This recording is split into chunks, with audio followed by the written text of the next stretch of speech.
Hey, I'd like to start off with that. I've personally never had any experiences that were too rough with drawing anime during class, but I've heard these god awful horror stories of people who had their drawings destroyed on site by art teachers who simply despise anime and consider it a lower form of entertainment. And I'd like to point out that there are some teachers who don't realize the effect they have on their students, especially at such a young age. And that's what my story today is going to be about. I guess it's a somewhat traumatic experience I've had, but let's get started. It was the beginning of the year, and I had just entered 4th grade. I soon learned that I was placed at a higher reading and writing level than the rest of my class, so they moved me to a 5th grade class during the English segment of the day. It caught me off guard because I never really thought of myself as advanced or proficient in any way. Quite the opposite, really. I was a little shit. I really enjoyed goofing off and acting dumb with the rest of the boys in my class.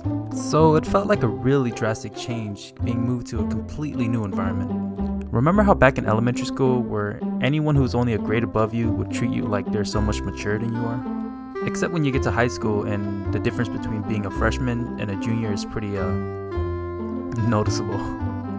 But yeah, I basically skipped a grade when it came to English, and man, this was probably my first time ever feeling social anxiety because I did not know a single person in that class. To top it off, the teacher was really strict, and 9-year-old me would describe the experience as an existential nightmare, if I had known what that meant at the time. The only thing that brought me some sort of solace was confiding in my composition notebook. I enjoyed drawing a lot and would often scribble things in it when I would be finished with the main assignment. But my teacher despised seeing me draw in her class, and looking back, I can see her concern with wanting students to focus on the lesson at hand. And granted, she did catch me doodling often, but it's not like I was underperforming in her class or anything. I was miserable. I might be dating myself a little bit here, but remember those Scholastic Catalogues that the school would hand out where you can order those books and little trinkets from? Those were always so freaking awesome and really exciting to get. But this year I found this How to Draw Nintendo Heroes and Villains book. I remember being so excited and asked my big sister if I can order it. She knew how much I love to draw and how much I love Nintendo, so didn't really see an issue with getting it for me. Okay, so just imagine being 9 years old and barely figuring out that this is how professionals draw and how to use shapes to like construct a figure or something. This helped me a lot. This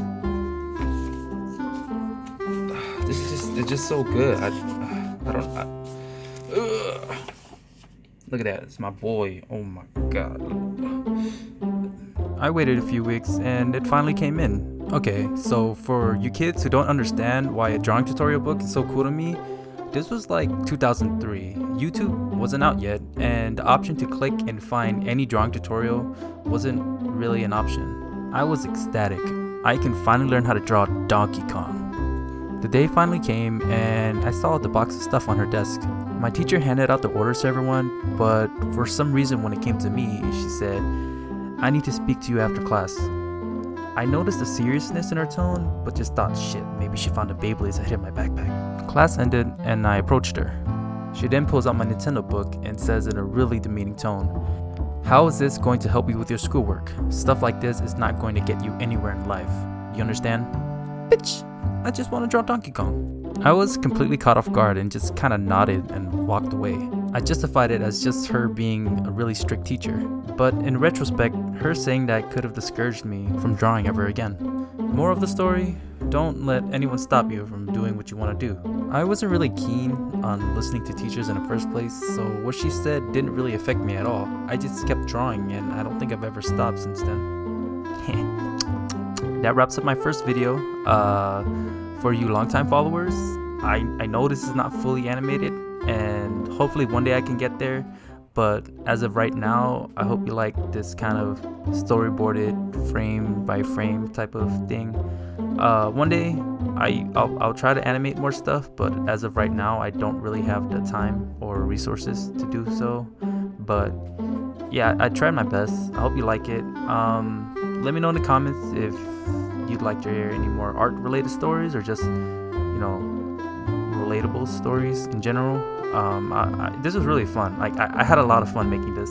So yeah.